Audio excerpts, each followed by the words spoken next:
अब जैसे हम टाइम बढ़ाएंगे ट्रीटमेंट का, तो for a given current density जो हमारा ट्रांसफर ऑफ आयन होगा वो हमारा प्रोपोर्शनली डिक्रीज हो जाएगा।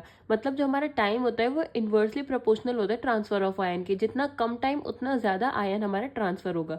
जो करंट डेंसिटी होगी that are tolerable comfortably in the region of 0.1 to 0.2 milli ampere पर सेंटीमीटर स्क्वायर। जो हमारा रिकमेंडेड मैक्सिमम करंट डेंसिटी होती है वो हमारी अंडर कैथोड होती है 0.5 मिली एम्पियर पर सेंटीमीटर स्क्वायर, और एनोड के अंदर होती है 1.0 मिली एम्पियर पर सेंटीमीटर स्क्वायर। नेक्स्ट हम बात करते हैं इसके फिजियोलॉजिकल इफेक्ट्स की। तो हमारा आयनटोफोरेसिस कौन कौन से फिजियोलॉजिकल इफेक्ट्स प्रोड्यूस करता है? आयन पेनिट्रेशन, एसिड और alkaline reaction, hyperaemia and dissociation. Next हम इसके इंडिकेशन और यूजेस की बात करें तो इसमें आएगा हमारा local anaesthesia, relief of idiopathic hyperhidrosis, application of antibiotic, application of inflammatory drug, neurogenic pain, oedema relief, ischaemic ulcer, scar mobilisation, fungal infection and allergic rhinitis. इसको हम अभी ब्रीफली डिस्क्राइब करेंगे। इसमें सबसे पहले हम देखेंगे लोकल एनेस्थीसिया। जो हमारा लोकल क्यूटेनियस एनेस्थीसिया होता है वो हम आयनटोफोरेसिस के थ्रू हम अप्लाई कर सकते हैं ऑफ सुटेबल एजेंट।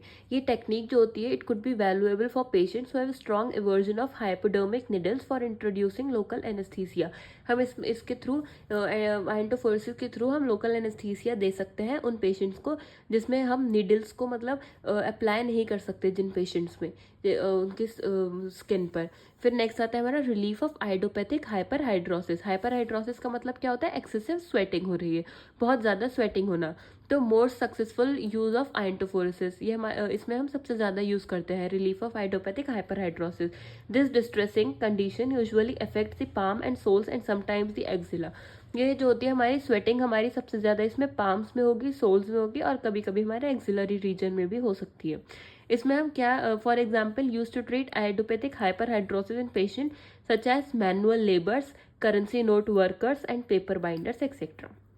नेक्स्ट आता है हमारा एप्लीकेशन ऑफ एंटीबायोटिक। ये हमारा कॉमनली यूज होती है to apply antibiotics in a vascular areas, जहाँ पे ब्लड वेसल्स की सप्लाई नहीं हो रही है वहाँ पे ये कॉमनली यूज होती है as an application of antibiotic. Next आता है हमारा application of anti inflammatory drugs. Anti inflammatory drugs जो कि हमारी यूज होती हैं फॉर ट्रीटमेंट ऑफ टेंडिनाइटिस या फिर बर्साइटिस व्हेन डिलीवर्ड बाय एंटोफोरेसिस। तो फॉर एग्जांपल टेनिस एल्बो हमारे इसमें हम एंटी इन्फ्लामेटरी ड्रग्स को भी हम इसमें इजीली पेनिट्रेट कर सकते हैं स्किन के थ्रू। नेक्स्ट आता है हमारा neurogenic pain, for example post herpetic neuralgia. Next आता है हमारा oedema relief, for example post traumatic chronic oedema of ankle. Next आता है इसमें थेरेप्यूटिक इफेक्ट।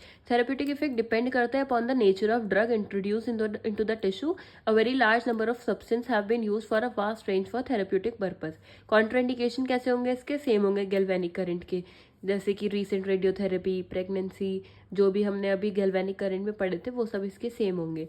नेक्स्ट आता है हमारे इसमें डेंजर। डेंजर कौन कौन से होंगे इसमें हमारे? बर्न हो सकता है, इलेक्ट्रिक शॉक लग सकता है, स्किन इरिटेशन हो सकती है, फिर सिस्टमिक इफेक्ट भी हमारा गड़बड़ हो सकते हैं। नेक्स्ट कॉमनली यूज आयंस की बात करें तो हम पेन के लिए यूज़ करते हैं सैलिसाइलेट, हाइपरहाइड्रोसिस के लिए यूज़ करते हैं टैप वाटर, और वुंड हीलिंग के लिए यूज़ करते हैं डेक्सामीथाजोन।